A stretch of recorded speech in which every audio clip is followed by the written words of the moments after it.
just, I don't know, it's beautiful.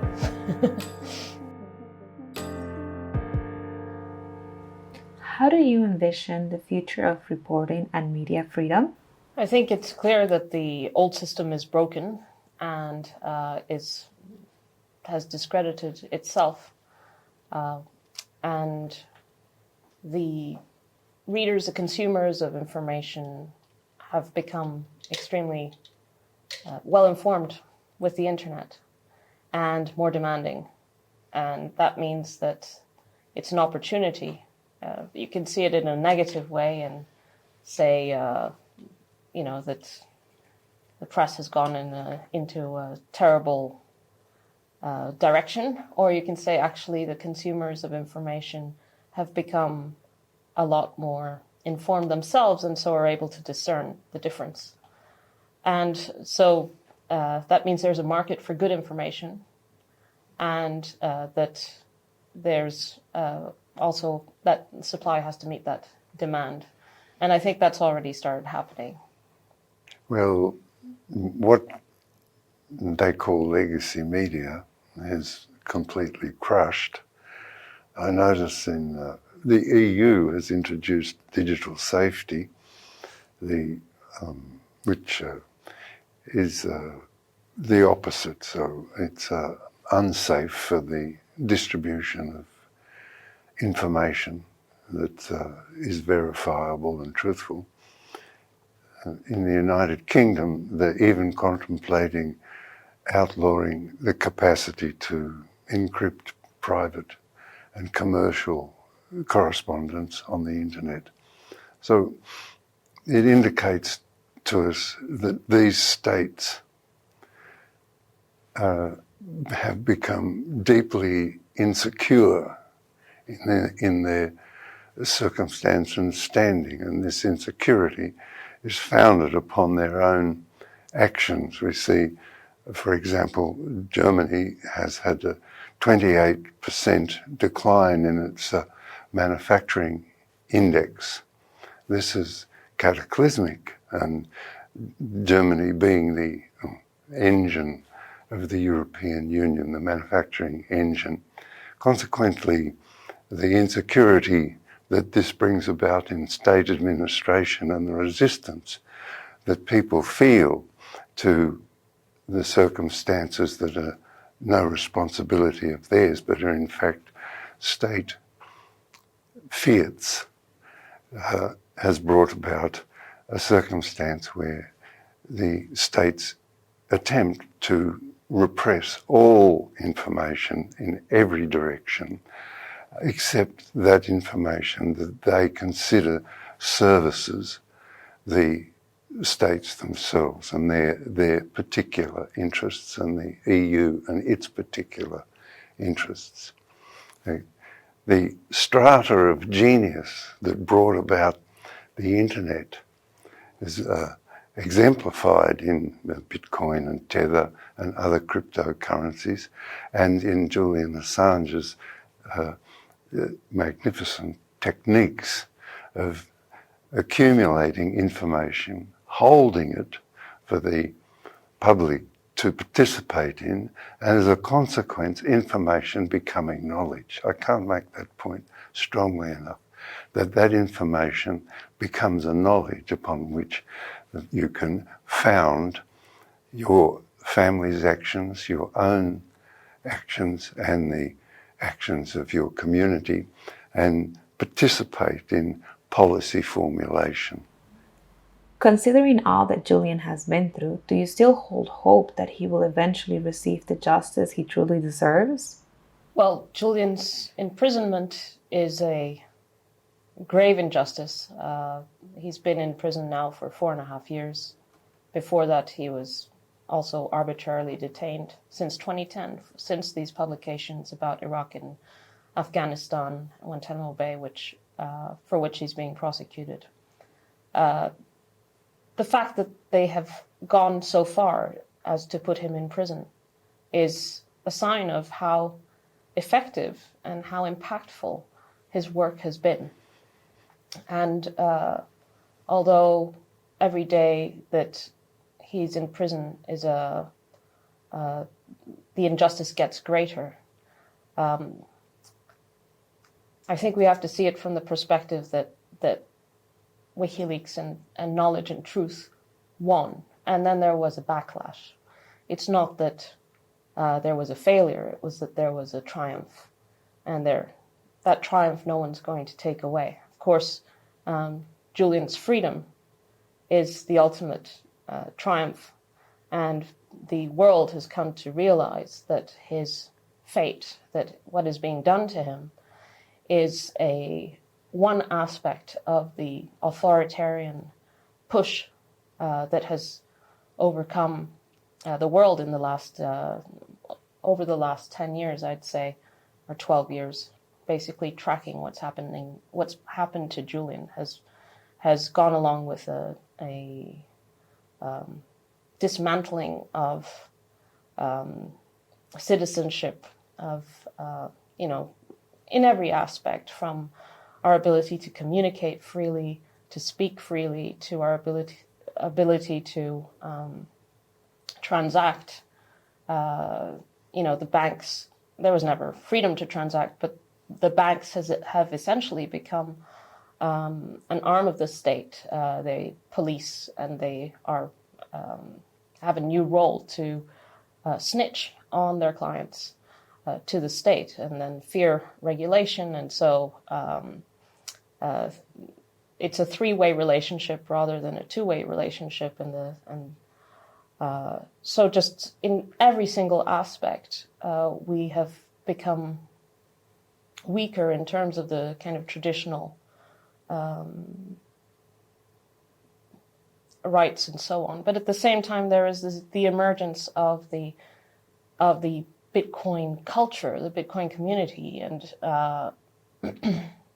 that is a vehicle for innovation and hope, because it's not just a solution to the confines of how we transact. It's not just an alternative to how we had been transacting until now, but it's also carries with it so much potential. For example, which crosses over into freedom of speech. So Julian recognized very early on the importance of Bitcoin technology, of the architecture, in being able to provide a proof of publication.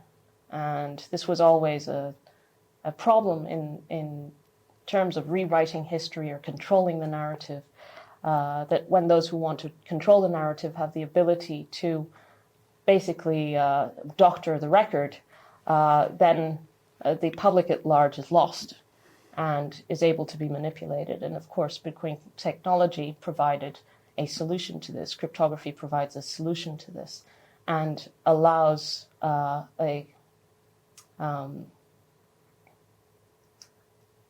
record to be intact. As Julian said, Bitcoin technology breaks Orwell's dictum. He who controls the present controls the past. He who controls the past controls the future. Well, in fact, Bitcoin technology has the way of breaking that. And so I think, we should all be hopeful, but also understand that there is a task that crosses over into the general problem that we have. Our space to communicate freely is contracting and contracting and contracting. The means to interfere with our ability to have a free and open conversation with each other is also becoming smaller and smaller with all this legislation that's coming in. So I see the Bitcoin culture as playing a very significant role in freedom of speech. And of course, Julian's freedom depends on there being a thriving community that defends freedom of speech. How do you feel about the UK government's stance on extradition in Julian's case? Oh, I don't really favour the justice administration in the United Kingdom. and in particular England and London, they've shown me nothing but contempt for the laws that they author themselves. Also, they're contemptuous of the United Nations. They're contemptuous of the Universal Declaration of Human Rights. They're contemptuous and disdainful of the conventions of asylum. All of these instruments of civilization, they're authors of, and yet we see in the case of Julian and many others, they have abandoned them. The abandonment of those noble civilizational artifacts has brought nothing but obloquy and contempt of the United Kingdom. And as you see, people now take no notice whatsoever of the United Kingdom and look to other states for guidance and other leaders for analysis of the circumstances that we all face, from the wars and the decline of the economic potential of the EU, the United States, and my country, Australia, for that matter. How do you manage to cope with the grief and trauma that this trial has imposed on you and your family? Well, Julian is the one who is suffering the most, and we're just desperate for him to be able to come back to us. He is the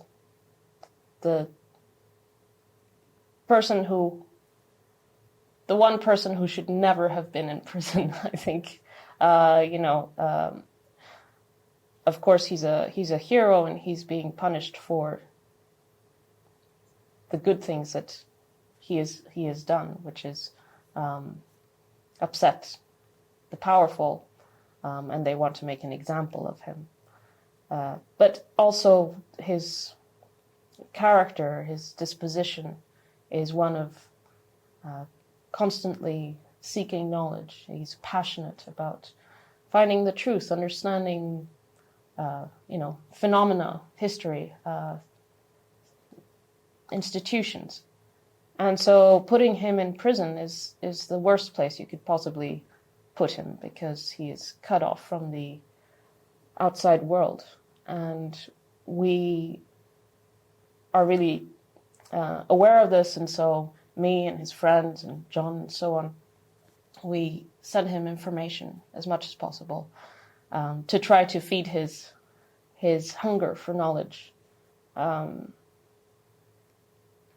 obviously what he needs to be is free, and people imagine him behind a screen, but I imagine him out in nature and touching the sand and looking at the sky and all these things that have been denied him for over a decade. As a community, how can we help? Well, keeping Julian at the forefront of the Bitcoin culture community, because this community, the many projects cannot thrive if Julian remains imprisoned. The fate of Bitcoin is basically tied up with the fate of Julian, and he is also such an incredible contributor and asset to this community once he is free. So everyone should fight for Julian's freedom, contribute in every way possible to help make that happen. If there is one question you could ask Satoshi, what would it be? Well, just to make a donation to the Assange campaign. What do you like the most about Lugano? Do you think other cities could take inspiration from it? It's just, I don't know, it's beautiful. Actually, many cities are learning from Lugano. I see last week Rome made Julian an honorary citizen, and Naples made Julian an honorary citizen. So Lugano has supported Julian Assange for the last couple of years. So that is an example to all. Also, the adoption of Bitcoin as a means of commercial communication is really important. I mean, it's vital.